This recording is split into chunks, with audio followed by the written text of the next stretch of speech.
Ladies and gentlemen, we move yet to another speaker from Ecuador this time, Maria Albertina Navas, an advisor, teacher, and researcher. Dr. Maria Navas, her research area are social media, citizenship and politics, disinformation, and digital humanism. She will discuss the challenges of disinformation, a case study of Ecuador national strike.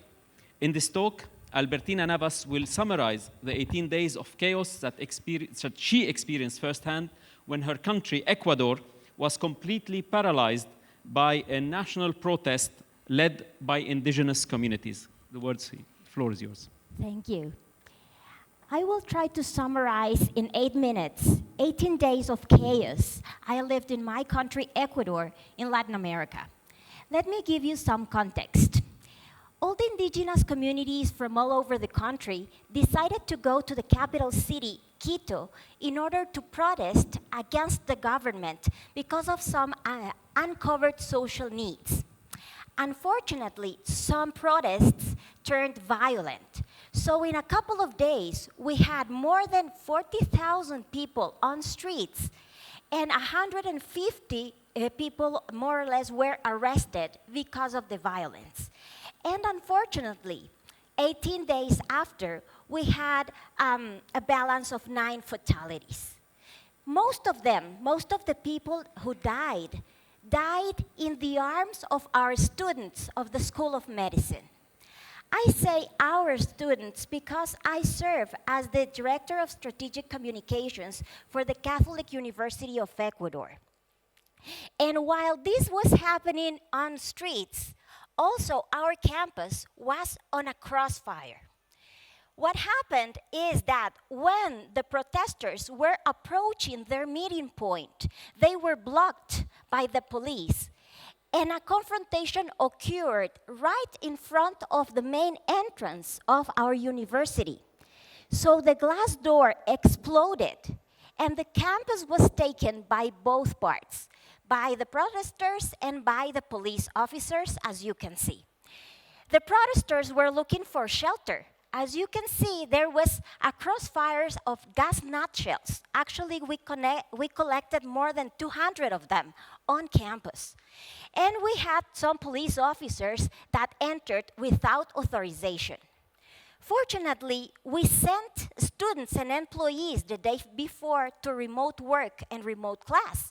So we only had on campus a few students from the healthcare careers that voluntarily showed up in order to attend the wounded. So while this was happening on streets and this was happening on campus, actually our university was caught in the crossfire, both on campus and also on social media. Let me tell you what happened.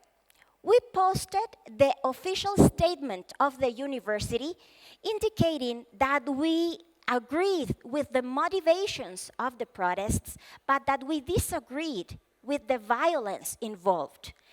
And we announced that we were not going to provide shelter for the protesters, and instead that we were going to promote the dialogue between the government and the indigenous communities. As soon as we posted it, it went viral. And during those 18 days, we had more than 26,000 mentions about the university on Facebook, Twitter, and Instagram, which is 10 times larger than the usual social conversation about the university.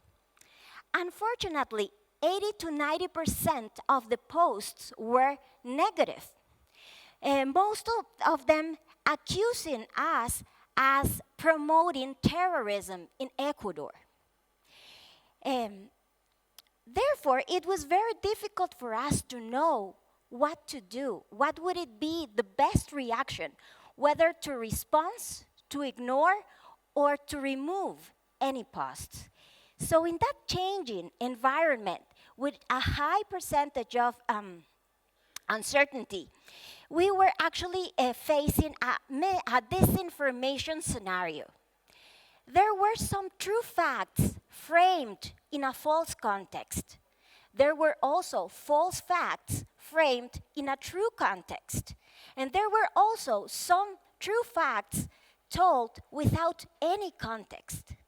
Therefore, I would say that disinformation is any kind of manipulation that may mislead audiences to an invalid conclusion. Maybe you may be thinking, well, if this sounds so bad, why do people engage with disinformation? I would say there are three main reasons. It may be because some people may want to be in the spotlight. Maybe others have a further political agenda, and maybe others are benefiting from a business. In the case of the university, there were the three factors coming out. We found out that the person behind the negativity on social media was a graduate student that wanted to take advantage of the situation and jump into the spotlight because he wanted to become the mayor of the capital city. And he wanted to position himself as the hero, as the one fighting against the ones promoting terrorism in the country. And of course, he couldn't do this alone. He was supported by all the troll farms led and paid by the government at that point in time. So I don't want you to leave a sense of hopelessness. On the contrary, I would like to encourage you to think about disinformation as going back to the basics. If we recall ancient Greek philosopher Socrates, he talked about what he called the triple filter of truthfulness, goodness, and usefulness.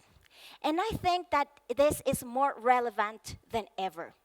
So if we're journalists or communications directors or just regular citizens and we're facing any information that may sound a little fishy, scandalous, and that is being widely spread, please ask yourself these three key questions. First, are you absolutely sure that what you're about to share is true? The second one, is what you're sharing something good for the people involved in the story? And the third question, is what you're going to share useful for your community of followers? If some of the answers is no, please consider not to share it. And maybe in some cases, the answers are not that clear. In that case, there's another principle I would like to recommend. If in doubt, do not share it. So, if you would like to pick one idea or one statement from these few minutes I have shared with you, I would kindly say, please remember the triple filter of truthfulness, goodness, and usefulness. And when in doubt, please do not share it. I think that fighting disinformation is not about rocket science. It's sometimes just as simple as going back to the basics. Thank you.